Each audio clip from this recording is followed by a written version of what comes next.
अस्सलाम वालेकुम। वालेकुम सलाम। सर क्या नाम है? मोहम्मद क्यों? सर कहाँ से आए हैं? गुजरांवाला जो खाना बंद वाला होता है, जाए आज इमरान खान साहब के घर पे जो हमला हुआ है, क्या बात करेंगे? इन्हें ज्यादती की है।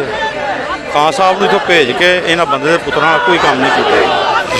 अगर जे इन्हें भेजना सी तो गल है फिर उन्होंने गिरफ्तार कर लेंगे। ये ज्यादती करते हैं पे, ये ज्यादती होनी नहीं चाहिए।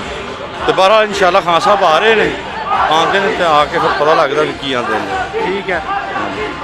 जिन्होंने ऑपरेशन किया आईजी साहब और आमिर मीर जो वज़ीर इत्तलात है, जी, वो जी। कह रहा है जी कि हमारे पास वारंट थे। कोई वारंट नहीं, कोई लैनी नहीं, कोई देनी नहीं। ज्यादती करते हैं पे आई जी साहब ने खुदा भुलिया हुए। आई जी साहब ने जो इतने ऑपरेशन करना जाके कश्मीर च करे, इलाका गैर च करे, जिथे गल करने का हक सू, इतने का मतलब ही नहीं बनता है। ये अपनी पब्लिक के उत्ते आन के चलन करन दे है, बंदे के पुत्रों का कोई काम नहीं करते पे।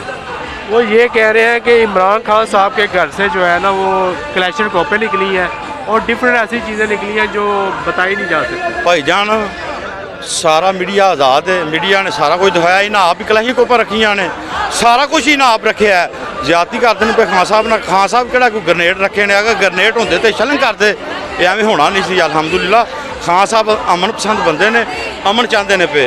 खान साहब के ऐसी जेहन के कोई गल नहीं कि कोई ज्यादती हो कि मेरे कारकुन मरन। खान साहब हक की जंग लड़ते हैं पे तो इंशाल्लाह लड़ते रहेंगे अलहमदुलिल्लाह। चले शुक्रिया सर, मेहरबानी।